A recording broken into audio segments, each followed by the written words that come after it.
Bonjour à tous et bienvenue dans cette nouvelle chronique tarabarienne. Une petite vidéo aujourd'hui pour donner un peu quelques nouvelles. Alors ça va partir un peu de tous les côtés, j'espère. Oui, je suis un peu mouillé parce que je reviens de mon sport en fait. Donc voilà, donc je me suis mis un peu la tête sous l'eau et d'où des taches d'eau. Alors, première chose, contre toute attente, je vous ai proposé une partie science-fiction avec chronique oubliée galactique. Je pensais que ça intéresserait plus de gens. Et là, il y a qu'un seul joueur qui était partant. Donc je vais devoir la mettre de côté, cette partie. Il n'y a pas de quoi monter une table. Je vais pas spécialement, je pense que ça se prête pas trop à jouer en solo. Sinon j'aurais fait une partie en solo, mais à mon avis, en galactique, non, ça va pas être intéressant. En plus, le scénario que j'avais préparé ne s'y prête pas du tout. Voilà, il faut plusieurs joueurs. Et je pense que je vais reproposer une partie. Du coup, je ferai une vidéo pour cette nouvelle proposition de partie. Et là, je pense qu'on va revenir à du sérieux, des valeurs sûres, entre guillemets. Ce sera une partie de l'appel de Cthulhu. Je pense qu'il y a un petit scénario que j'avais commis, que j'avais écrit, que j'ai fait jouer une fois, qui avait très bien... j'ai fait jouer 2 fois parce que c'est également ce qui m'a servi pour recruter les joueurs pour la campagne des masques. Et ça avait très bien fonctionné. Le scénario s'appelle Les Trois Petits Singes. Voilà, il faut que je me remette le nez dedans un petit peu, faire un petit travail de réécriture, comme à chaque fois que je fais un peu comme Johan Scipion, le gars de Sombre. C'est-à-dire qu'à chaque fois que je fais jouer plusieurs fois un scénario, c'est l'occasion pour moi de voir ce qui a fonctionné, ce qui n'a pas fonctionné, et de mettre l'accent, voire de réécrire des passages, des scènes entières, si je les ai trouvées un peu faibles en termes de jeu, en termes de fertilité, ce que ça proposait aux joueurs, etc. De mémoire, ce scénario, les 2 fois, il a très bien fonctionné, même si j'avais changé quelques petites choses entre les 2 fois, donc comme je viens de vous l'expliquer. C'est un scénario où il y a une tension accrue dès le départ, et puis c'est du one-shot, c'est écrit pour ça, donc ça se met en route, c'est la courbe comme ça, tac, tac, tac, tac, jusqu'au climax, et franchement, les 2 fois, une fois il y avait que 5 joueurs, une fois il y avait 4 joueurs, les 2 fois on s'est vraiment régalé. Voilà, donc je vous en dirai un petit peu plus pour ceux qui veulent participer.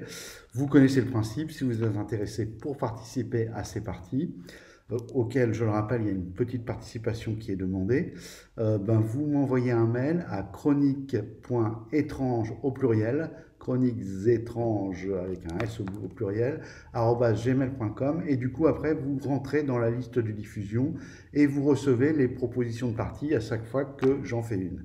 Donc là, vous êtes prévenus, la prochaine sera donc, je pense, cette partie de Cthulhu. Alors maintenant, je voulais revenir un petit peu sur l'actualité, ce que j'ai découvert. Alors, qu'est-ce que j'ai découvert? J'avais un peu laissé de côté, pas fait attention, du moins. Il y a eu un crowdfunding pour une 5e édition de Werewolf Loup-Garou. J'étais resté à la version anniversaire, 20e anniversaire, je crois. Je vous renvoie d'ailleurs dans mes vidéos, vous allez, je crois, trouver une vidéo où je parle de ce jeu et de la forte impression. C'est, je crois, de mémoire, le premier jeu du monde des ténèbres qu'il m'a été donné de lire. J'étais passé à côté dans les années où c'est sorti, 90, Vampire, tout ça, j'étais complètement passé à côté. C'était une période où j'avais un peu mis en off le jeu de rôle. Et donc quand j'ai recommencé, c'était déjà, entre guillemets, passé de mode. Et puis depuis, il y a eu beaucoup de rebondissements. J'avais un petit peu entendu parler par un gars que je suis sur YouTube, c'est Gentleman Gamers.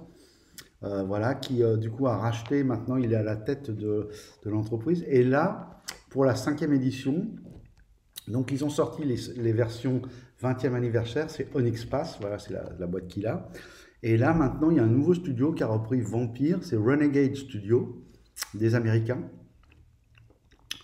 Et ils ont sorti la 5e de Vampire et des suppléments, ils commencent à étaler la gamme. Là, ils sont sur Werewolf, et j'espère qu'une chose, je croise les doigts, pour qu'ils se décident à faire Mage 5e édition. J'avais acheté aussi Mage 20e, et puis j'avais trouvé le ticket d'entrée trop énorme. Le jeu me semblait très très bon. J'ai des vidéos aussi là-dessus, vous verrez, je suis assez, je crois, dithyrambique sur le jeu. mais quand il s'est à la lecture, mais quand il s'est agi de réunir une table et en fait d'initier les joueurs, là je me suis heurté à un mur de complexité et j'avais pas à l'époque le temps, l'énergie, je pouvais pas m'investir tant que ça là-dedans. Voilà. Donc, pardon, petite pastille pour la toux. S'il y a une version cinquième qui est un petit peu simplifiée, je suis 200% preneur. Mais enfin, déjà, je vais aller voir la version de Loup-Garou, qui est traduite comme d'habitude pour le monde des ténèbres par Arcane Asylum, qui sont des collègues, enfin des collègues, ils habitent comme moi à Nice, Cocorico, à Nice à la Bella. Et voilà, donc je vais me procurer le livre. Il est annoncé pour septembre, je pense qu'il n'est pas encore sorti. J'ai été voir hier sur leur site, ça ne devrait pas tarder. Il a été très largement financé avec plus de 60 000. C'est un gros ouvrage à 55 euros. Et après, ils ont le droit par contrat de faire plein de goodies rigolos. Ils se sont dit, allez, pour une fois, faisons des goodies un peu, entre guillemets, à la con. Des mugs, des dés, des t-shirts avec le clan des vampires, etc. Enfin, c'est pas des clans, mais les meutes. Euh, voilà, donc j'ai très hâte de lire la proposition intéressante. Le jeu a l'air mature. Enfin, c'est un peu la réputation d'ailleurs du World of Darkness. Et surtout, je trouve que la thématique qui est quand même beaucoup axée sur l'écologie, puisque les vampires doivent protéger la Terre contre ce qu'ils appellent l'apocalypse. Et si j'ai bien compris, c'est lié aux problèmes écologiques de notre planète. Donc ça en fait une thématique très calvant en poupe, c'est le cas de le dire malheureusement en ce moment. Et je pense que ça peut être très intéressant. Il y a Vermine aussi, je crois, qui est sur cet axe-là. Donc voilà, donc j'attends ça avec hâte. Et dès que ça sort, je l'achète et puis je vous ferai une petite présentation, bien entendu, pour vous dire ce que j'en ai pensé, etc. Donc c'est une rentrée qui démarre... je crois qu'il y a Octogone, je me demande si c'est pas oui, c'est ce week-end d'ailleurs, les gens sont à Octogone là. C'est une entrée qui démarre un peu doucettement, j'ai l'impression, mais bon, j'ai pas été à Octogone, donc peut-être, je pense qu'il y a beaucoup de choses qui, voilà, tout simplement, je suis parti en Grèce pour les vacances, je n'ai pas trop entendu parler, j'avais un peu décollé des réseaux et tout ça. Donc voilà, on s'y replonge. Je continue toujours une fois par mois la campagne des masques. Voilà, pour ma dernière vidéo, d'ailleurs, je vous parlais de ce qu'on a joué à l'épisode précédent. Et puis, toujours ces propositions de partie, voilà, que j'espère un petit peu pouvoir mener à bien cette année. Et puis, voilà, rencontrer des joueurs, passer des bons moments et m'investir dans cette passion du jeu de rôle.